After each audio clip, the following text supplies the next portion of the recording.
Kot smo danes že slišali, učenje se ne dogaja torej samo v šolskih klopeh, pa naj bodo to osnovnošolske, srednješolske, tiste na fakulteti ali pa morda v večerni šoli, ampak se učenje dogaja vse povsod in venomer. Lahko pod mostom, lahko v gozdu, na travniku, preko Zooma in celo v cirkusu. Kako se o podnebnih spremembah lahko učimo med cirkuško predstavo, nam bo povedala Mateja Skrt, ona je vodja projekta Climate of Change iz platforme Sloga. Mateja, cirkus in podnebne spremembe, kako gre to skupaj? In zakaj ste se sploh odločili za takšen pristop? Malce nenavaden. Najlepša hvala, Patricija, za besedo. Hvala za priložnost, da lahko na kratko predstavim projekt Climate of Change, pri čemer pa bi se osredotočila pravzaprav na ta cirkus kot primer take zanimive prakse ozaveščanja o kompleksnih temah. Ja, je nenavadna kombinacija, ampak ima smisel, ampak na hitro morda v projektu, da bo malo konteksta. Projekt Climate of Change financira Evropska komisija v okviru programa DIR. Gre za program izobraževanja in ozaveščanja v razvoju, projekt pa v Sloveniji sofinancira Ministrstvo za zunanje zadeve.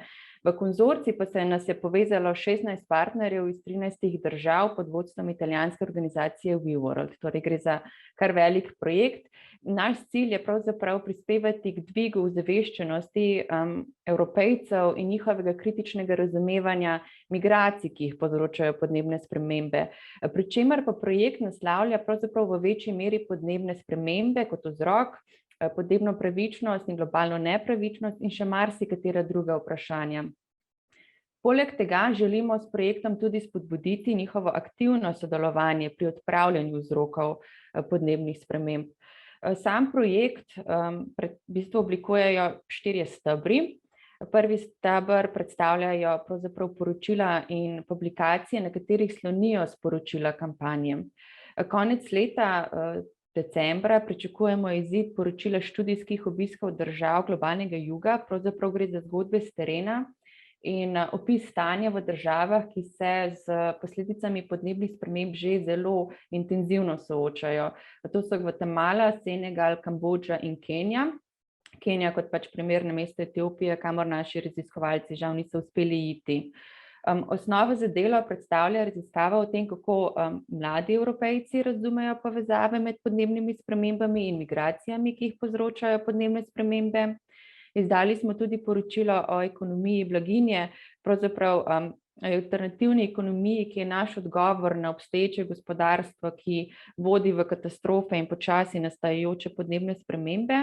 V pomoč kampanjskemu delu smo pripravili tudi kampanjski vodnik, ki je že na voljo v angleškem jeziku, v roku 1 meseca pa bo na voljo v slovenskem jeziku, seveda pa sproti pripravljamo tudi druge materiale. In ta nova spoznanja, vedenja in sporočila smo prenesli v aktivnosti izobraževanja in ozaveščanja. In glavno v bistvu izobraževanje v okviru projekta poteka prek debatnih tekmovanj oziroma drugih debatnih aktivnosti, v največji meri prek delavnic. Gre pravzaprav za aktivnost globalnega učenja, ki vključuje debatno metodologijo kot tisto specifično veščino, ki jo na koncu udeleženci pridobijo. In te v bistvu aktivnosti izvajamo pač v srednjih šolah in pa potem za drugo starostno skupino od 19 do 25 in to izvajamo še naprej v tem šolskem letu. Tako da za tiste, ki bi jih zanimalo se vključiti v to, nas lahko kontaktirajo, ste vabljeni. Seveda, poleg tega organiziramo tudi druge dogodke, delavnice, ki so namenjene mladim izobraževalcem, odločevalcem in seveda najširši javnosti. Naša zunanja komunikacija pa lahko rečem zajeta v tej vseevropski kampanji, ki smo jo v bistvu zagnali aprila v letošnjem letu in ki jo dopolnjujejo aktivnosti tako na spletu kot v živo. Smo seveda prisotni na festivalih, kolikor to pač je možno. V naslednjem letu bomo na evropski ravni organizirali izobraževalne TEDx pogovore. V nekaterih državah, med drugim v Sloveniji, pa bomo organizirali turnejo govorcev iz držav globalnega juga. Predvidoma iz držav, ki jih v okviru projekta naši partnerji, raziskovalci Univerze v Bologni obiskujejo, ker želimo, da oni pač delijo svoje zgodbe in pač iz prve roke povedo, kaj se dogaja. V letošnjem letu pa vsekakor igra glavno vlogo ta cirkuška predstava kot primer inovativne prakse, ampak preden nadaljujem v samo predstavo, bi pravzaprav zelo na hitro samo delila z vami izsledke raziskave, ker se mi zdi, da vam bo zanimivo. Gre za raziskavo, ki je opravila agencija Ipsos v državah Evropske unije in v katero je bilo vključenih 22.000 mladih. In mi smo želeli preveriti, kako mladi Evropejci razumejo povezave med podnebnimi spremembami in migracijami. In kaj so pripravljeni storiti v boju proti podnebnim spremembam in posledicam teh. No, in tukaj recimo vidite podatke za Slovenijo in raziskava je pokazala, da mlade zelo skrbijo posledice podnebnih sprememb in da to težavo v bistvu umeščajo na sam vrh, skupaj z degradacijo okolja, revščino in lakoto. In v bistvu so to top 3 v vseh državah. Kar pa je raziskava pokazala, je to, da se mladi večinoma informirajo o teh vprašanjih, o teh težavah prek televizije, družbenih omrežij in informativnih spletnih mest, torej šol oziroma fakultet, se pravi formalnega izobraževalnega sistema ne umeščajo tako zelo visoko, kot smo recimo pričakovali ali pa bi si želeli. Tako da raziskava zagotovo kaže na to, da poznavanje problematike podnebnih in okoljskih sprememb in migracij kot posledice teh ni na tako zelo visoki ravni, kot bi si želeli, in da tudi ne ocenjujejo, da znanje prihaja v okviru formalnega izobraževalnega sistema, vsaj ne primarno. In če izhajamo iz te raziskave, lahko res prepoznamo potrebo po zvišanju našega znanja, se pravi po novih znanjih, po širokem osveščanju. In k temu zagotovo mora prispevati formalni izobraževalni sistem, igra pa ključno vlogo tudi neformalno učenje in vse druge oblike osveščanja in učenja. In recimo projekt Climate of Change, čeprav se v bistvu s svojimi aktivnostmi usmerja predvsem v mlade, ne smemo pravzaprav zanemariti pomena celovitosti. Moramo vključevati različne vidike, globalno komponento, moramo poskrbeti, da je učenje transformativno vključujoče in da tudi povezuje mlade in odrasle. In nek tak primer recimo je pravzaprav generacijsko povezovalen in tudi transformativen je pravzaprav ta predstava sodobnega cirkusa in gre za turnejo, ki bo med julijem in novembrom obiskala 8 mest v Evropi, izvaja pa jo italijanski konzorcij cirkuškega kolektiva Magda Clan Circo in cirkuške šole iz Torina Flick. Naš prvotni cilj je bil, da obiščemo 10 držav, zaradi objektivnih razlogov v 2 žal ne bomo morali biti, bo se pa v bistvu ta turneja zaključila čez pravzaprav 1 mesec, ravno danes. Turneja se je ustavila v Sloveniji kot druga točka turneje in sicer v Novi Gorici v začetku avgusta.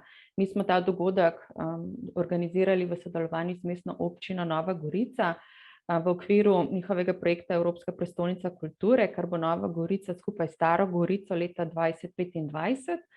Poleg predstave pa je dodana vrednost pravzaprav celotni produkciji tudi spremljevalni program, ki je potekal pravzaprav večinoma na ulici, v stiku z lokalnim prebivalstvom in sta ga dopolnili tudi recimo članic Cirko kroga kot našega partnerja na lokalni ravni, ki deluje na področju cirkusa. Recimo predstavila bi delavnico grafitiranja z mahom kot primer konkretnega praktičnega učenja, kjer se udeleženci naučimo, kako izdelati mešanico za grafit oziroma kako ravnati z mahom, da bo ta recimo na zidu uspel. Se pravi, ne le, da smo pridobili novo znanje in konkretno praktično z rokami, tudi miselno, temveč ustvarimo v lokalnem okolju tudi trajnostni umetniški izdelek, ki potem v mestu živi še naprej. Zdaj, v našem primeru nam žal to ni uspelo. Takoj po odhodu karavane je prišel avgustovski vročinski val, ko so v Novi Gorici namerili 38 stopinj, tako da so bile razmere popolnoma neustrezne in pravzaprav do razrasta mahu sploh ni prišlo. Ampak v bistvu ta zgodba govori potem neko drugo zgodbo. Tako da je bilo zanimivo. Akcija Spremeni pričesko, spremeni razmišljanje je v bistvu akcija, ki smo jo organizirali 2 dni zapored v dopoldanskih in popoldanskih urah v času, ko je bila karavana v mestu.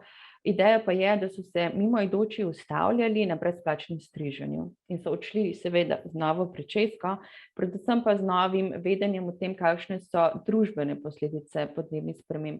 In pri tem smo uporabili zvočne posnetke z zanimivimi informacijami, se pravi, kakšne so posledice, zakaj do tega prihaja in tako dalje. Je pa z vsemi vedno tudi potekal pogovor o tem, kaj se dogaja in kaj lahko storimo. Je pa zagotovo bila osrednja točka programa ta predstava sodobnega cirkusa, ki je bila na ogled 2 večera. Gre za uprizoritev podnebne krize, ki se dogaja v različnih kotičkih sveta, se pravi pač na globalni ravni. In na kolena spravlja pravzaprav celotno svetovno prebivalstvo, naj bo to zaradi poplav, širjenja puščav, taljenja permafrosta ali požarov. Teh zgodb v sami predstavi je mnogo. In kar smo želeli je v bistvu s predstavo vključiti širšo javnost, torej jo res odpreti ljudem in jim sporočiti, da imajo naša dejanja vpliv na celotni svet. Predstavo si je v Novi Gorici, se pravi v Sloveniji, ogledalo več kot 1700 obiskovalk in obiskovalcev in več kot 70 oseb se je udeležilo spremljevalnega programa. Tukaj gre za številke direktno vključenih pač v sam program. Mi smo bili seveda prisotni tudi stojnica, kjer smo informirali. In takšno je v bistvu opažanja vseh partnerjev. Obisk je bil vedno povsod zelo velik, tako da je bil zelo velik interes. Poleg tega pa je v bistvu predstava bila tudi medijsko zanimiva, tako da smo lahko uspeli na takšen način naša sporočila prenesti res najširše v javni prostor. Odziv ljudi je bil zelo pozitiven, kar se je seveda pokazalo v dobrem obisku, je pa bila struktura obiskovalcev zelo raznolika.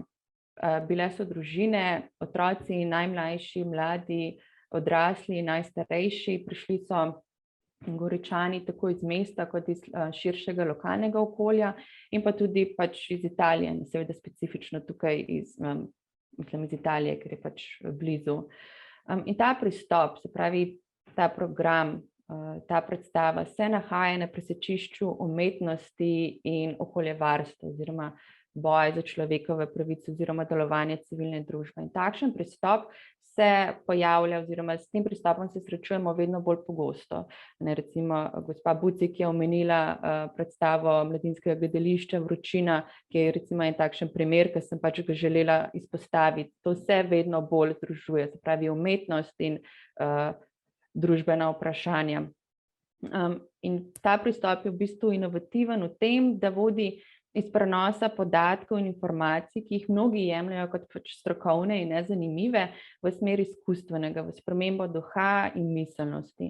In to je v bistvu zelo skladno z našim ciljem, se pravi, da preko zaveščanja in novih izkušenj usmerimo posameznike v drugačen način razmišljanja in delovanja, v premislek ne samo, kaj lahko sam storim, ampak tudi, kako lahko delujem družbeno, se pravi, v ta res potencial aktivnega državljanstva.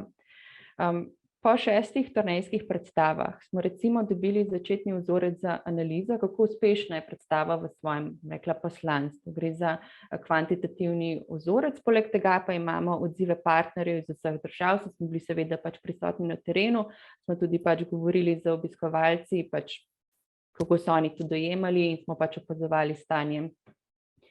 Odzivi kažejo, da je bila predstava večini všeč, je pa manjšina povedala, da predstava svoje ozaveščevalne vloge ni dosegla. Torej se niso počutili, da vedo karkoli več o tej pač problematiki.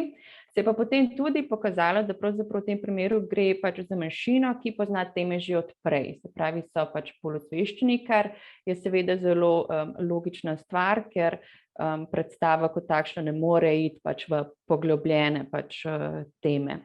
Mi bomo zagotovo morali pridobiti še več povratnih informacij, na čemer zelo intenzivno delamo zdaj, kar pa smo pravzaprav vsi partnerji zaključili je to, da so bili seveda obiskovalci mladi in odrasli, ampak da je bilo ravno ogromno zanimanja pri odrasli populaciji in da smo opazili vsi veliko pogovarjanja, recimo razlaganja pač o prizorih, se pravi, so spregovorili o sami vsebini, pač o posledicah podnebnih sprememb. In tukaj mislim, da igra zelo pomembno vlogo zunanja komunikacija, ko pač recimo izvajaš takšne dejavnosti in če se pač potem kdorkoli tega loteva naprej ali pa za nas, moramo v bistvu zelo vnaprej poudarjati osveščevalni element predstave.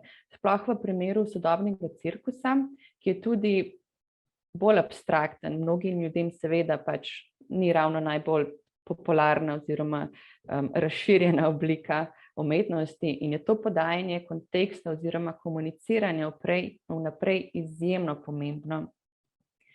Je pa naša smer, da to, kar delamo, tudi s predstavo, da kanaliziramo v dejanje na ravni nas posameznikov in pač na družbeni ravni. In te 4 točke, ki jih vi vidite na zaslonu, so recimo sporočila naše kampanje, naša rdeča nit, ki se prepleta v celotno kampanjo, v predstavo in ne nazadnje v peticijo, ki smo jo lansirali v Novi Gorici skupaj z predstavo. In gre v bistvu za poziv Evropski uniji, da sprejmemo politike, ki bodo ohranile zdravo in trajnostno prihodnost in ki pravično delijo breme podnebnih sprememb.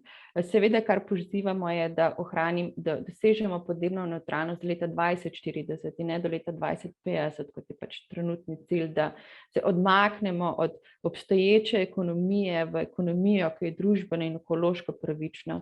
Želimo si globalne pravičnosti in da zagotovimo podporo državam, ki jih podnebne spremembe prizadenejo in tudi recimo ukrepe mednarodne zaščite za podnebne migrante. In ne nazadnje, da se mladim omogoči sodelovanje in da se njihova stališča, njihov glas in vizija vključi v strategije in v politično odločanje. Navsezadnje pač jaz osebno še spadam v to populacijo mladih, pač če bomo mi tam živeli, pač je pomembno, da se sliši naš glas. In še čisto za zaključek, da ne bom predolga, mi seveda ne želimo, da ostane vsebina predstave in predstava samo za ljudi, ki so si jo pač uspeli ogledati. V ta namen vsi partnerji, ki predstavo organiziramo, ustvarjamo na konzorcijski ravni, se pravi na mednarodni ravni, videoreportaže in druge videoizdelke. In cilj je, da tudi predstavo posnamemo novembra, ko bo pač zaključila svojo pot v Bruslju in da ostane na voljo še naprej širši javnosti, se pravi v spletni obliki. Prav tako bodo Magda Klan kot ustvarjalci te predstave dobili vse pravice, bo predstava v celoti njihova last in jo lahko v potrebi predelanju in prihodnosti pač uprizarjajo še naprej, kot pač smatrajo, da je smiselno, oziroma pač si vsi želimo, da se to še naprej prikazuje. Bo pa potem ob koncu turneje išel tudi krajši dokumentarni film o nastanku predstave, kjer bomo šli v koncepte, v vsebine. Tako da mi želimo zbrati res veliko gradiva, ki bi pač dopolnilo naše delo in našo kampanjo še naprej. In vse to je seveda pač že na voljo oziroma bo na voljo na YouTube kanalih vseh partnerjev in pa na projektni strani. Tako da vabljeni pač k ogledu, ker je res zanimivo. Hvala, Mateja, za te zelo zanimive primere o tem, kako ste zganjali cirkus o podnebnih spremembah. In to je v bistvu tisto nujno potrebno, če želimo omiliti te posledice podnebne krize.